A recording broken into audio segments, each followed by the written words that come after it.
Gokak speaker ಬಳಸುವ ಟ್ರ್ಯಾಕ್ಟರ್ಗಳಿಗೆ ಬಿಸಿ ಮುಟ್ಟಿಸಿದ ಕಾಕಿ. ಸಂಗನಗೇರಿ ಲೋಳಾಸುರ ಗ್ರಾಮದಲ್ಲಿ ಟ್ರ್ಯಾಕ್ಟರ್ಗಳಲ್ಲಿ ಅಳವಡಿಸಲಾದ DJ ಸೌಂಡ್ಗಳಿಂದ ಅತಿಯಾದ ಶಬ್ದದಿಂದ ರಸ್ತೆ ಅಪಘಾತಗಳು ಹೆಚ್ಚಾಗುತ್ತಿವೆ. ಇದನ್ನು ತಡೆಯಲು ಘಟಪ್ರಭಾ ಪೊಲೀಸ್ ಠಾಣೆಯ ಪಿಐ ಎಚ್.ಡಿ. ಮುಲ್ಲಾ ಅವರು ಕಾನೂನು ಕ್ರಮ ಕೈಗೊಳ್ಳಲು ಮುಂದಾಗಿದ್ದಾರೆ.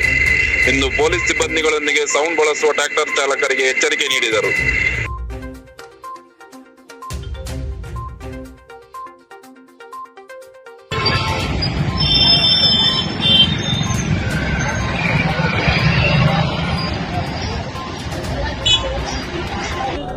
ಅಲ್ಲ ಇಷ್ಟಕ್ಕೆ ಹಚ್ಚಿದ ಮಾಡಿ ಸೌಂಡ್ ಬಾಕ್ಸು ಹಂಗೆ ಸರಸ ನಿನಗೆ ಎಷ್ಟಕ್ಕೆ ಕೇಳಿಸ್ಬೇಕು, ಊರಿಗೆಲ್ಲ ಕೇಳಿಸ್ಬೇಕದ. ಅಲ್ಲಪ್ಪ ಹಚ್ಚಿದ ಮತ್ತೆ ಇದು ಅಲ್ಲ ಹಚ್ಚಿಲ್ಲ ಮತ್ತೆ ಇವನ್ನೆಲ್ಲ ಯಾಕಿಟ್ಟಿ ಹಾಡ ಹಚ್ಚೋದ್ರೆ ನಿನಗೆ ಅಟ್ಟ ಕೇಳಿಸ್ಬೇಕು, ಊರಿಗೆಲ್ಲ ಕೇಳಿಸ್ಬೇಕು.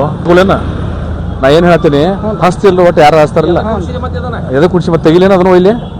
ಹಾಂ ಅಲ್ಲ ಈಗ ಹಾಡಚ್ಚು ನಿನಗೆ ಅಷ್ಟೇ ಕೇಳಕ ಊರ್ ಮಂದಿಗೆ ಎಲ್ಲ ಕೇಳಕ ಮತ್ತೆ ತೊಂದರೆ ಆಕೈತಿಲ್ಲ. ಹಾಡು ನೋಡಿಸಿ ಯಾರ್ಯಾರು ಕಾಣ್ತೈತೇನೋ ಮತ್ತೆ ಇಲ್ಲ ಇದನ್ನ ಈ ಸಲ ಇದನ್ನ ತಗೋದ್ರೆ ನೆಕ್ಸ್ಟ್ ಟೈಮ್ ಏನಾದ್ರು ಸಿಕ್ಕಿದ್ರೆ ಅದು ಎಲ್ಲ ತೆಗಿತೀವಿ ನೋಡಿ. ಈಗತ್ತೇನೆ ತಿದ್ದಿಲ್ಲ ಹಳ್ಳಿಯಾಗ ಹೋಗ್ತಿರ್ತಿ, ಹುಡುಗರು ಓದ್ತಿರ್ತಾರೆ, ವಯಸ್ಸಾದವ್ರು ಇರ್ತಾರಲ್ಲ, ಮತ್ತೆ ತ್ರಾಸ ಆಕೈತಿಲ್ಲ. ಇದು ನೋಡು ಲಾಸ್ಟ್ ಇದು ಈ ಸಲ ನೆಕ್ಸ್ಟ್ ಟೈಮ್ ಏನು ಮಾಡಿದ್ರೆ ಎಲ್ಲ ಸೌಂಡ್ ಬಾಕ್ಸ್ ಬಿಚ್ಚಿಬಿಡ್ತೇನೆ ತಿದ್ದಿಲ್ಲ. ಅಲ್ವ ಇಷ್ಟು ಜೋರು ಹಚ್ಚಿರ ಹಿಂದೆ ಯಾವ ಹಾರ್ನ್ ಹೊಡೆದ್ರೆ ಕೇಳಿಸೈತ್ಯಾ? ಅಲ್ಲ ಕಿತ್ತು ತೆಗಿಬೇಕದ ಇವತ್ತು ಇದನ್ನ ಹೋಯ್ತು, ನಾಳೆ ಅವೆಲ್ಲ ಬಿಚ್ಕೊಂಡು ಹೋಗ್ತೀವಿ ನೋಡ ಗೊತ್ತಿಲ್ಲ. ಊರಾಗದು ಹೋಗ್ತೀರಿ, ಹುಡುಗರದು ಕಿವಿಗೆ ಎಫೆಕ್ಟ್ ಆಗಿ ಓದ್ತಿರ್ತಾರೋದು, ವಯಸ್ಸಾದವ್ರ ಮಕ್ಳು ಇರ್ತಾರಿಲ್ಲ. ನೀನು ಲೈಸೆನ್ಸ್ ಇದೆಯಾ? ಲೈಸೆನ್ಸ್ ಐತಿ? ಮನೆಯಾಗಿಟ್ಟು ಏನು ಮಾಡಕ್ಕೆ ಬಂದಿ? ಹಾಡು ನಿನಗೆ ಕೇಳಿಸ್ತೈತೆ, ಊರವ್ರು ಕೇಳ್ಸಕ್ಕೆ ಹಚ್ತೀವ, ಊರವ್ರು ಕೇಳಕ್ಕೆ ಹಚ್ತೇ ನಿನಗೆ ಹಚ್ತಿ ಹಾಡ. ನೆಕ್ಸ್ಟ್ ಟೈಮ್ ಅದು ಇರಬಾರ್ದು ನೋಡಿದ. ಗಾಡಿ ನಂಬರ್